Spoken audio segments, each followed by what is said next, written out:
방미통위의 한 산하 기관 단체에서 그걸 그 판단을 하겠다는 거예요. 민간 단체이긴 합니다만은 산하 단체예요. 방미통위에서. 허위인지 여부가 얼마나 불확실한 사실이냐면 제가 한 예를 들어드릴게요. 이제 지금 너무 옛날 일이라 꺼내기 민망하지만 그 농구선수 출신 방송인 서정훈 씨가 이혼을 했잖아요. 꽤 오래전에 이혼을 했는데 이혼 준비 중이다라는 것을 유포한 네티즌들이 허위사실 명예훼손죄로 고소가 돼서 서정훈 씨 쪽에서 한 거죠. 그래서 그 사람이 처벌까지 받았어요. 1년 후에 이혼했습니다. 그 전에 사실은 제가 있었던 로펌에도 상담이 왔었다라는 얘기가 있었어요. 이제 전 로펌인 거죠. 상담하러 왔으니까 팩트였던 거예요. 팩트였는데 그걸 유포한 사람이 입증을 못했을 뿐인 거예요.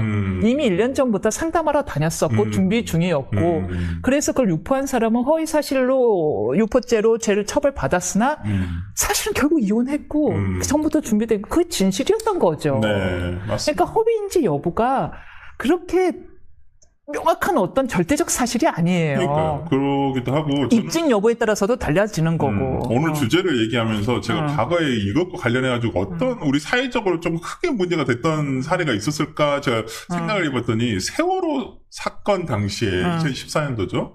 홍가희 씨라는 분이 계세요. 어떤 무슨 MBN 인터뷰를 통해서 그분이 뭐 그 한마디로 이제 정부에서 민간 구조사들의 구조를 막고 있다. 뭐 지원이 제대로 되고 있지 않다.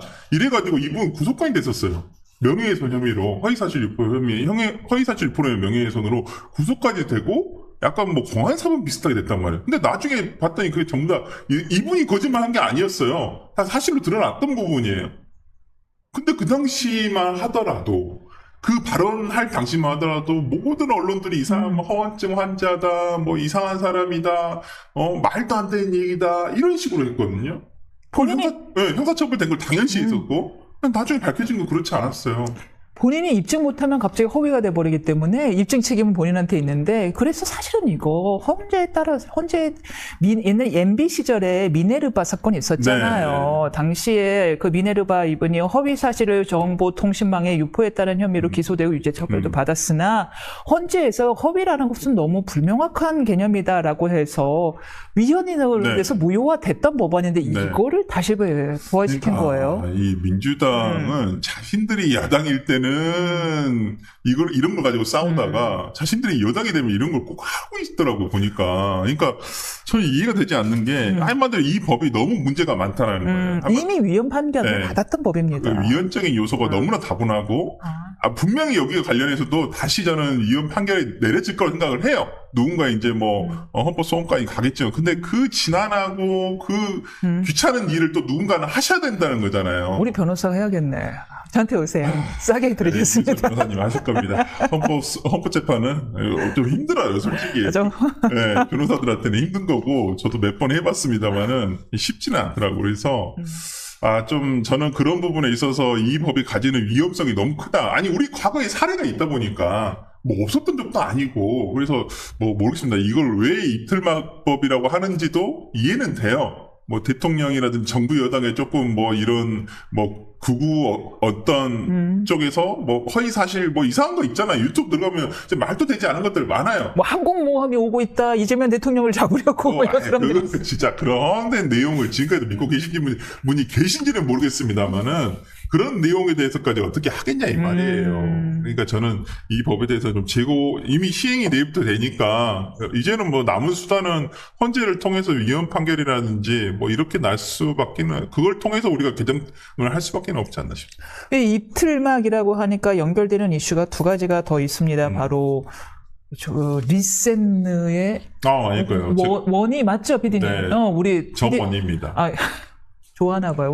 저는 최근에 저도 봤어요. 많이 봤어요. 입덕했어요? 입덕까지는 아닌데, 그러니까 저희 방송에서 제가 한번 지난주에 월요일날 얘기한 적이 있었는데, 사람들이, 그때 축구 국가대표 경기와 관련해서 제가 얘기를 했던 게 요즘에 리센드라는 그룹이 상당히 호응이 되게 좋다. 팬들도 많아지고. 근데 이유가 뭘까를 한번 우리 생각을 해보자. 그냥 단순히 이뻐서 노래가 좋아서 라기보다는 그들이 2년 동안, 데뷔를 한 지 2년 동안 똑같은 곡을 가지고 이제까지도 뜨지 못하고 있었어요. 근데 갑자기 떴단 말이에요. 근데 그들이 지금 2년 동안 열심히 하는 모습이 지금 보니까 되게 이뻐 보이고 참 응원해주고 싶은 마음이 절로 드니까 리센드라는 그룹이 최근에 다시 이제 소위 말해 떡상을 한 게 된 거 아니냐라고 얘기를 한 거예요. 근데 국가대표는 그러지 못했단 말이에요. 멕시코전을 보면 너무 절전이었고 열심히 결과가 중요한 게 아니라 과정에 더 우리 대한민국 국민들을 많이 보기 때문에 그 얘기를 했었는데 리센드 그룹을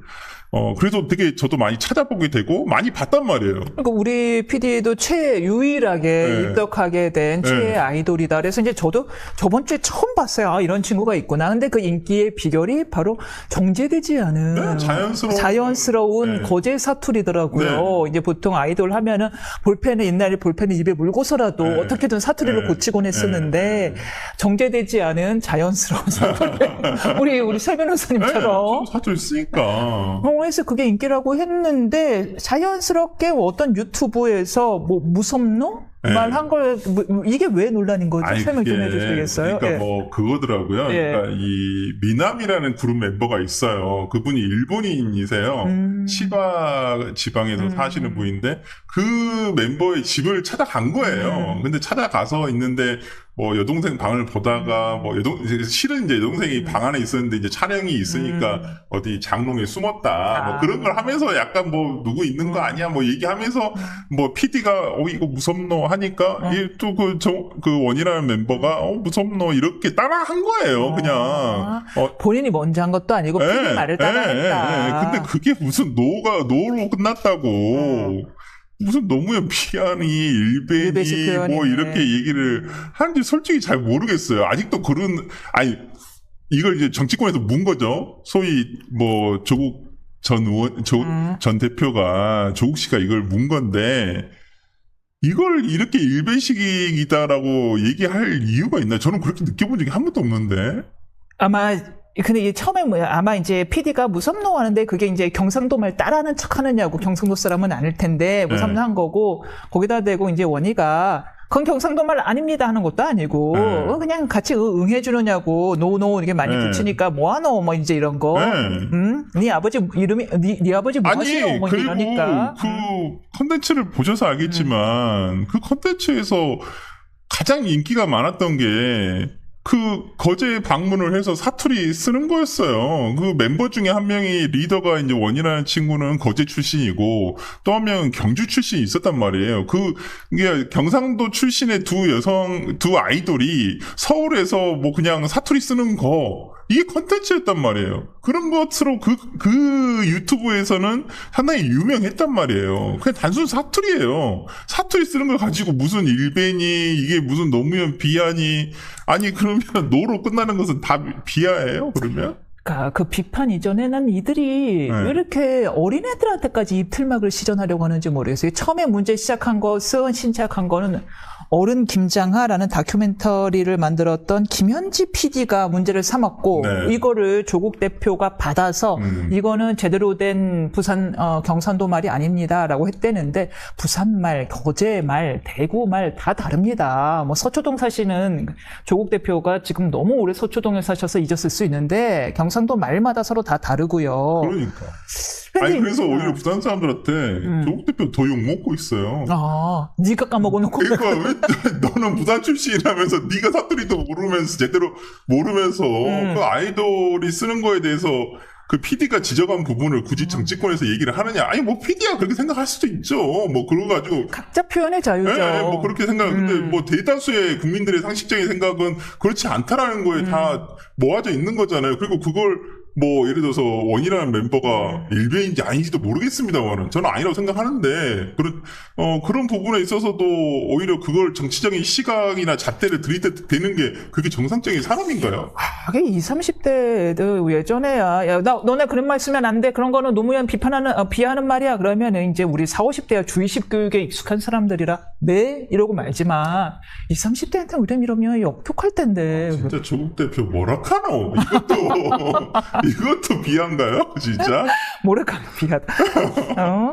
아니, 입틀막 얘기 나오고 어른들이 이제 자꾸 뭐라 하는 게 나오니까 한 가지 더 광주 출신이시니까 5.18 그 스타벅스 배제고 논란에 대해서는 어떤 입장이세요? 아니, 그러니까 배제고 학생들이 부적절하게 얘기를 했다라고 뭐 생각은 약간 이제 뭐 강주일고니까 강주 제1고를 보통 강주일고라고 하니까 강주일고 학생들하고 상대방이 있으니까 이걸 스타벅스 논란을 자연스럽게 갖다 붙인 거라고 생각은 해요. 물론 그게 어떤 비하의 표현이 있었다 뭐 의미도 있었겠죠. 상대방 팀에 대한 그런 것도 긁혀라 긁힘의 뭐 수단으로서 그런 거겠죠. 근데 물론 학생들이 뭐 깊이 생각을 해서 그걸 의도적으로 했다고 생각하지는 않아요.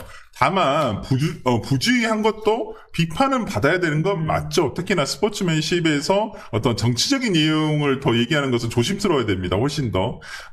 그럼에도 불구하고 저는 징계 자체는 굉장히 과했다고 봐요. 뭐 전체죠, 전체. 네, 이병태 위원장이 얘기한 5.18이 성역화됐냐라는 말 저도 일정 부분은 동의를 해요.